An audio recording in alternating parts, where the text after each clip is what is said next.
on va s'intéresser à la globalité de la couche arable. En disant, en fait, finalement, dans un profil comme ceci, en fait, on a différents états de structure, tels que je les ai définis, mais qui voisinent finalement, quasi à l'échelle du mètre carré. Et donc, on pourrait, par exemple, définir ici une zone qui est plus compactée, où j'ai moins de porosité structurelle. Et j'ai des endroits beaucoup plus meubles, où j'ai beaucoup plus de porosité structurelle.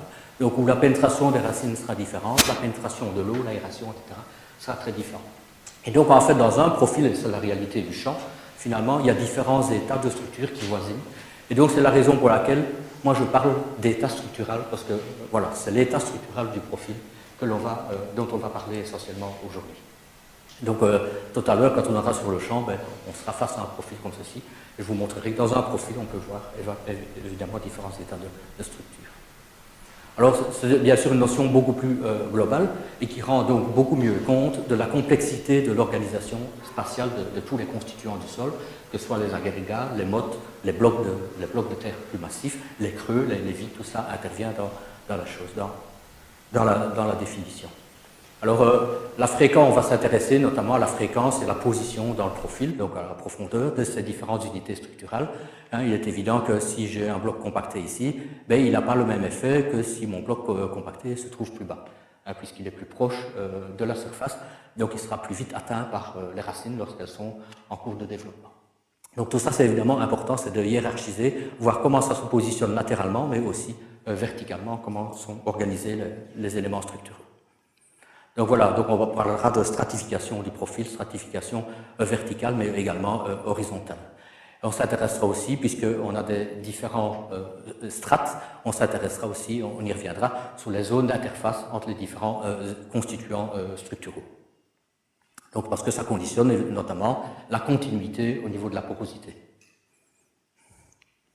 Alors voilà, quand on parle de structure, bon là j'ai parlé de texture, de structure, d'état structural, donc vous avez compris que ce qui m'intéresse, moi, c'est essentiellement l'état structural, mais il y a une notion importante dont il faut tenir compte aussi, c'est la stabilité de la structure.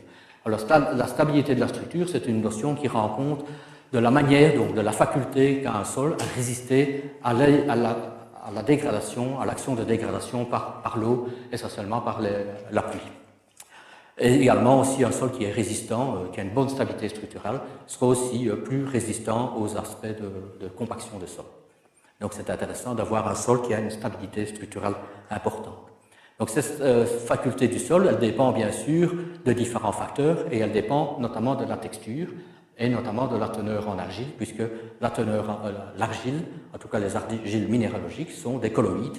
Donc des colloïdes, ce sont des paramètres, des composés qui ont un peu un rôle de colle au niveau des sols et qui permettent d'agréger, de coller des particules de sable, de limon entre elles pour faire des agrégats plus ou moins stables. Donc un sol qui est plus argileux a tendance à avoir une stabilité structurale supérieure à un sol sablonneux où là il manque de colloïdes.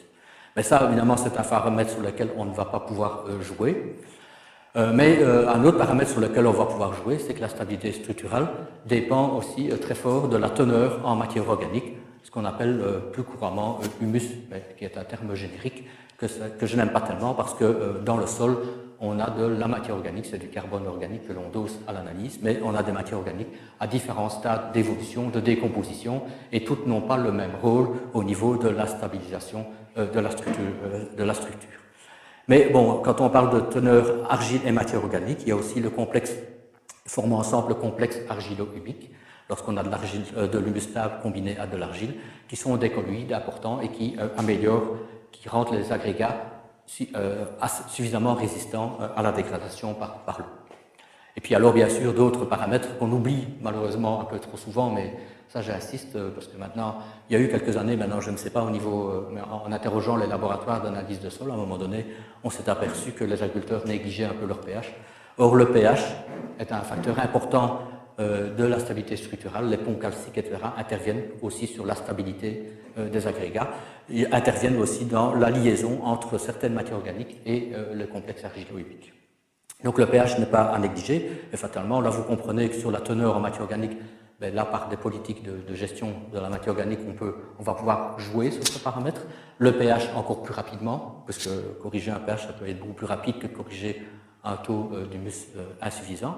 Et puis alors, la stabilité structurale dépend très très fort aussi de l'intensité de l'activité des micro-organismes. Vous savez que le sol est un milieu vivant, qu'il y a des milliards de bactéries et de micro-organismes, plus la macrofaune, les vers de terre, etc.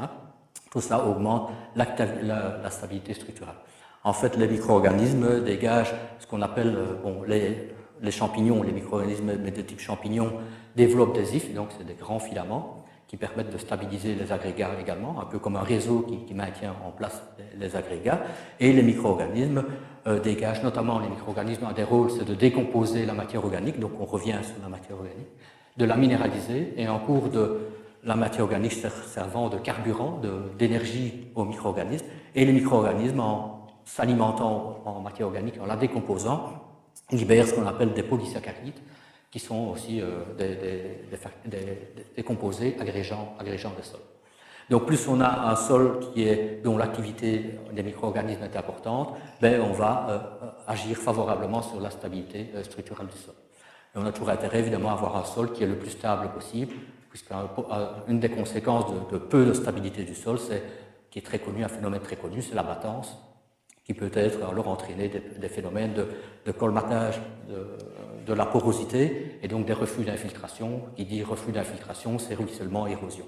Donc c'est évidemment un facteur très important à la stabilité structurelle. Alors le gros problème, c'est que, on peut le montrer, il est difficile d'accroître, ou en tout cas c'est des effets à plus long terme, il faut plus de temps pour accroître la stabilité structurelle d'un sol. Si vous avez un sol sablonneux, ça va être très très difficile parce qu'il manque d'argile. Un sol plus limoneux, plus riche en argile, ça sera peut-être un peu plus facile en jouant sur les paramètres de matière organique pH et stimulation de l'activité des micro-organismes, on y reviendra. Mais le problème, c'est qu'il est beaucoup plus facile, malheureusement, de dégrader la structure d'un sol stable. La dégrader comment? Par exemple, un tassement, une compaction, ou par exemple, aussi, ce qui est parfois négligé, un travail de sol qui est beaucoup trop intensif, où on va casser mécaniquement des mottes, des agrégats, et on va les pulvériser en terre fine. Donc ça peut être un facteur de dégradation. Voilà.